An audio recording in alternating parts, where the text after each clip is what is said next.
Bullies mock the new kid until they discover he's a world champion gymnast. Ethan Chen adjusted his backpack straps and took a deep breath as he stared up at the imposing brick facade of Westridge High School. The morning September sun glinted off the windows, momentarily blinding him, an omen perhaps of the challenges that lay ahead. At 15, Ethan was small for his age, with a slender build that made him look almost fragile.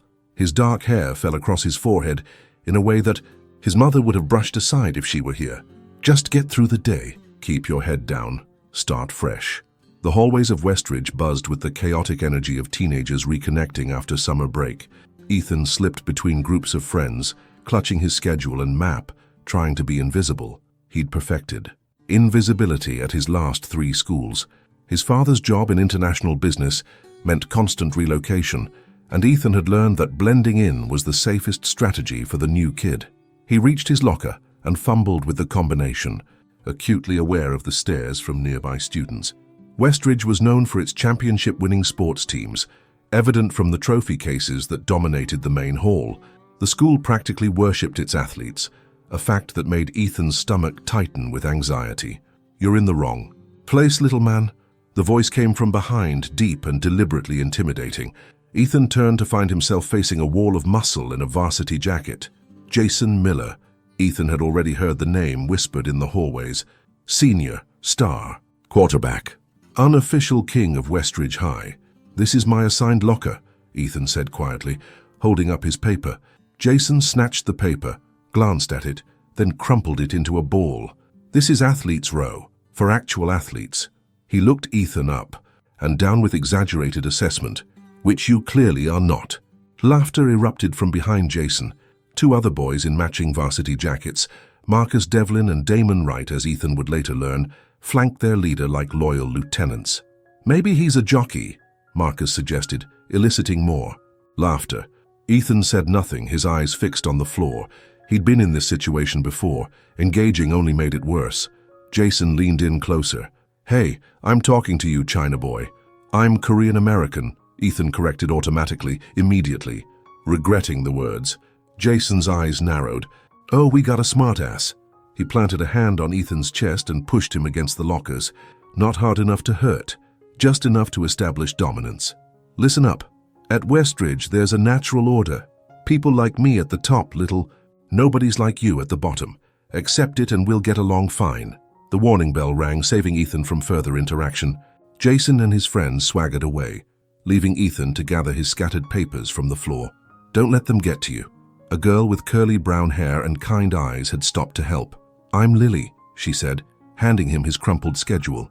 "And they're jerks to everyone, so don't take it personally." "Ethan," he replied, grateful for the small kindness.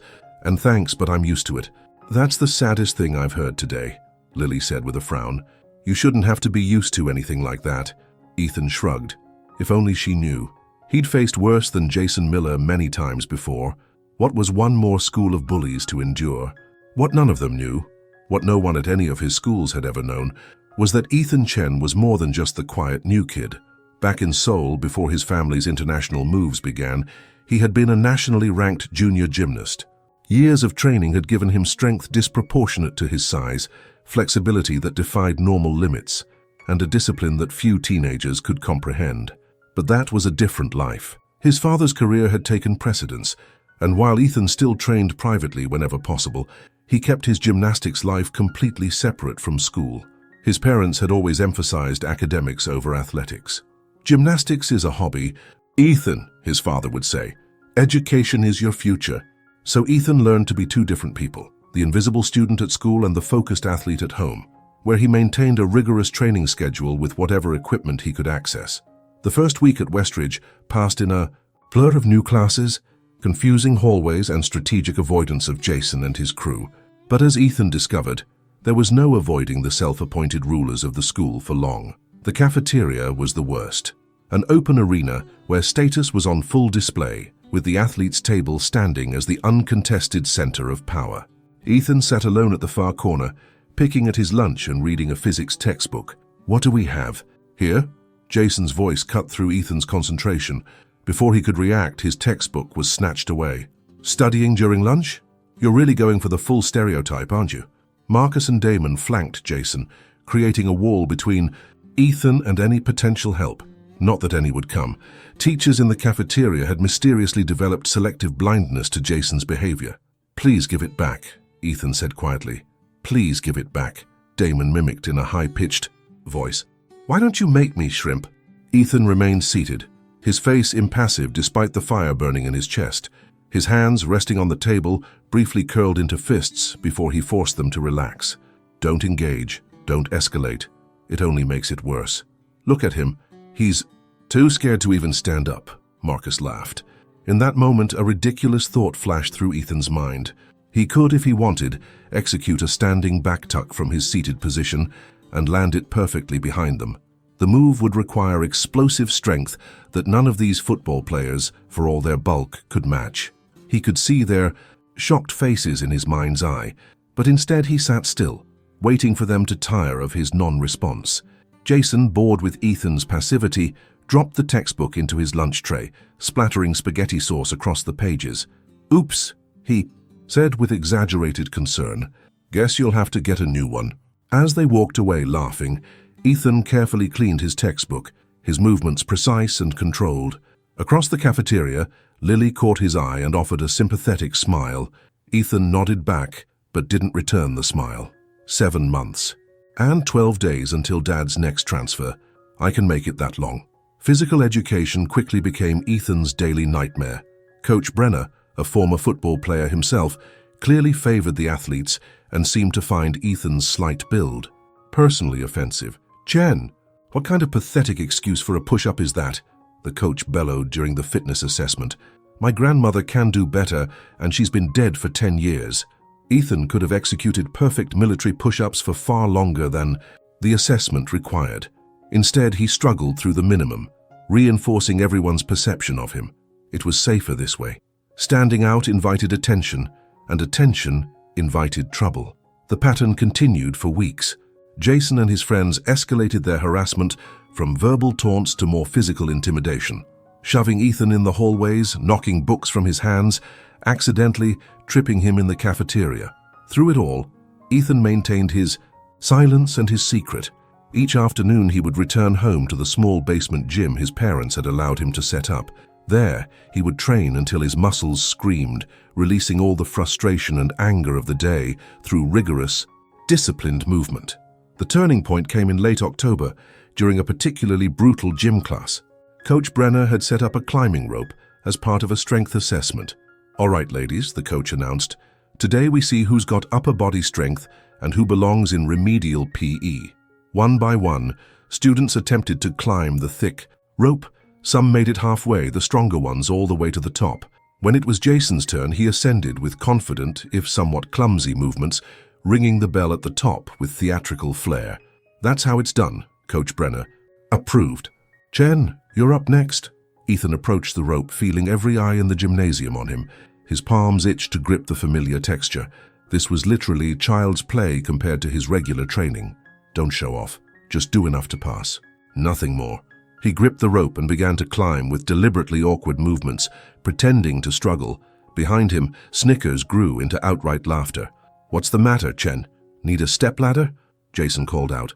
Halfway up, Ethan made a show of losing his grip and sliding down, the rough rope burning his palms. He could have prevented the friction burns easily, but that would have revealed too much. The gymnasium erupted in laughter. Even Coach Brenner seemed amused. "Pathetic, Chen, absolutely pathetic." As Ethan walked back to the sidelines, face burning with controlled humiliation, Jason stuck out his foot. Normally, Ethan would have seen it coming and subtly avoided it. But distracted by his own thoughts, he tripped, sprawling face first onto the gym floor. The laughter reached a crescendo. Ethan picked himself up, a thin trickle of blood running from his nose. "Oops," Jason said, echoing his cafeteria performance. "Guess you should watch where you're going, klutz." Something shifted inside Ethan at that moment. A line had been crossed. After school, he walked home with a new tension in his shoulders. In the basement gym, he attacked his training with a ferocity that surprised even himself. His routines became more complex, his movements sharper. The rope climb that he had deliberately failed in school, he now executed with perfect form. Up and down until his arms trembled. The next day at school, Jason and his friends had a new level of torment prepared. Somehow they had managed to record Ethan's gym class failure on a phone, and the video was making rounds through the school's social media. Internet famous. "Chen?" Jason smirked, showing him the video with its growing comment section full of mockery. "You're welcome." Ethan stared at the screen, his expression unreadable. Inside, something had finally snapped, not into anger, but into resolve. Enough. Lily caught up with him after class. "I reported the video to the principal," she said, "for what it's worth." "It won't make a difference," Ethan replied, "but thanks for trying." "You know you could stand up to them," Lily suggested carefully. Ethan looked at her for a long moment. "Maybe it's time I did." That afternoon, Ethan did something he'd never done before. Instead of hiding his training, he recorded himself. A full gymnastics routine, tumbling passes, strength elements, and finally, a perfect rope climb executed with such speed and control, it seemed almost superhuman. He didn't post it, not yet. But having it ready gave him a strange sense of calm. The annual Westridge Sports Exhibition was approaching, a showcase where the school's athletic teams performed demonstrations to drum up school spirit and recruit new members. The gymnastics team, though small and underfunded compared to football, would be participating. On the day of the exhibition, the entire school gathered in the gymnasium. Jason and his teammates received thunderous applause for a simple demonstration of football drills. The smaller sports followed, with polite but diminished enthusiasm from the crowd. When the gymnastics team took the floor, Ethan watched with particular interest. They were good, better than he expected for a high school team. The captain, a senior named Alex, performed an impressive tumbling pass that earned genuine appreciation from the crowd. During the showcase, Principal Harris took the microphone. "Before we conclude, I want to remind everyone that Westridge prides itself on excellence in all forms. If any students feel inspired to try out for our teams after today's demonstrations, coaches will be holding open sessions next week." Jason, standing near Ethan in the bleachers, nudged him hard. "Hear that, Chen? Maybe you can try out for Waterboy." Something in Ethan's expression must have changed, because Jason paused, momentarily confused by the lack of fear or submission he was accustomed to seeing. After the exhibition, students filed out of the gymnasium. Ethan remained seated, watching the gymnastics team begin to dismantle their equipment. An idea was forming, dangerous, potentially humiliating, but suddenly irresistible. He approached Alex, the team captain. "Can I try something?" Alex looked surprised but shrugged. "Sure, I guess. Floor's still open." Ethan slipped off his shoes and stepped onto the mat. A few students lingered in the gym, including, he noticed, Jason and his friends near the door, probably waiting for one last opportunity to mock him before the weekend. Perfect. Ethan closed his eyes briefly, centering himself. Then, without warning, he launched into a tumbling pass that began with a round-off and flowed into a series of flips and twists that had the remaining students freezing in place to watch. He finished with a stuck landing, arms raised in the traditional gymnastics salute. For a moment, complete silence filled the gymnasium. Alex was the first to speak. Where did that come from?" Ethan, slightly breathless but composed, simply shrugged. "I've trained for years." By now, a small crowd had gathered, drawn by the commotion. Whispers spread rapidly. Lily stood near the doorway, her mouth literally hanging open. Jason pushed through the gathering students, his face a mask of disbelief. "That was some circus trick," he said, but the usual confidence was missing from his voice. "Bet you can't do it again." Ethan met his gaze steadily. "Want to make it interesting?" The challenge hung in the air. Students began to gather back in the gymnasium, sensing drama. "What did you have in mind?" Jason asked, trying to maintain his dominance. Ethan pointed to the climbing rope still hanging from earlier. "Race you to the top." A collective "ooh" spread through the growing audience. Jason's face flushed red. "You're on, Chen. When I win, you have to wear a sign saying Jason Miller owns me for a whole school day. And when I win," Ethan countered calmly, "you publicly apologize for every time. You've bullied me and you leave me alone for the rest of the year." Jason scoffed. "Whatever, let's do this." Word spread like wildfire. Within minutes, it seemed half the school had returned to the gymnasium. Even a few teachers stood at the back pretending they weren't watching an unauthorized contest. Ethan and Jason stood at the base of their respective ropes. Alex, assuming the role of official, raised his hand. 3, 2, 1, go. Jason attacked the rope with brute strength, hauling himself upward with powerful arms. For a moment, he actually pulled ahead. Ethan, by contrast, moved with perfect technique, the efficient grip, the precise leg wrap, the rhythmic coordination that professional climbers use. Halfway up, he accelerated, practically flowing up. The rope, as if gravity had been temporarily suspended for him alone. He reached the bell at the top a full 3 seconds before Jason, tapping it with a delicate ping that somehow cut through the roar of the crowd. The gymnasium erupted. Ethan descended with the same controlled grace, landing lightly on his feet, while Jason was still struggling with his downward technique. When Jason finally reached the ground, his face was a thundercloud of humiliation and rage. For a moment, it seemed he might renege on the bet or even resort to violence. The crowd fell silent, sensing the tension. "A deal's a deal, Miller," Ethan said quietly, but loudly enough for those nearby to hear. Jason looked around at the sea of faces, many of whom had witnessed his torment of Ethan over the past months. His shoulders sagged slightly. "Fine," he muttered, then raised his voice. "I'm sorry for bullying you. It won't happen again." It wasn't the most gracious apology, but it was public, and it was a start. As the crowd began to disperse, Alex approached Ethan again. "Dude, please tell me you're trying out for the team. We need someone like you." Ethan hesitated, then nodded. "Yeah, I think I will." The following Monday, Westridge High was a different world for Ethan Chen. Whispers followed him through the hallways, but not of mockery, of awe. Videos of his gymnastic display and the rope-climbing victory had spread throughout the school's social channels, replacing the humiliating clip from gym class. In the cafeteria, he no longer sat alone. Lily joined him, along with members of the gymnastics team who were eager to learn more about his training. "Why did you hide it for so long?" Lily asked, the question that everyone wanted answered. Ethan considered his response carefully. "When you move around as much as I do, it's easier to blend in. Standing out makes you a target." He shook his head. "But I guess hiding who you are doesn't really work either." "Well, I'm glad the real Ethan Chen decided to show up," Lily smiled. Jason and his friends maintained their distance, true to their word. Once, Ethan caught Jason watching him in the hallway with an expression that wasn't quite hatred anymore, something closer to reluctant respect. A week later, Coach Brenner approached Ethan after he'd aced the fitness assessment that he'd previously pretended to struggle with. "Chen," the coach said gruffly, "I owe you an apology. I made assumptions about you that were way off base." Ethan nodded, accepting the apology without comment. "The gymnastics coach tells me you're some kind of prodigy," Brenner continued. "Says you could help put our team on the map at state this year." "I'm just doing what I love," Ethan replied. The coach nodded thoughtfully. "That's what sports should be about, not the other stuff." The admission seemed difficult for him. "Anyway, good job today." As the semester progressed, Ethan found a new balance. He no longer hid his abilities, but he didn't flaunt them either. He joined the gymnastics team, helping them achieve their first regional championship qualification in years. The most surprising development came just before winter break, when Jason approached Ethan as he was closing his locker. Ethan tensed. Automatically, old habits die hard. "Relax," Jason said, noticing the reaction. "I just wanted to talk." They stood awkwardly for a moment. "I've been thinking about what happened," Jason finally said. "How I treated you, it wasn't right."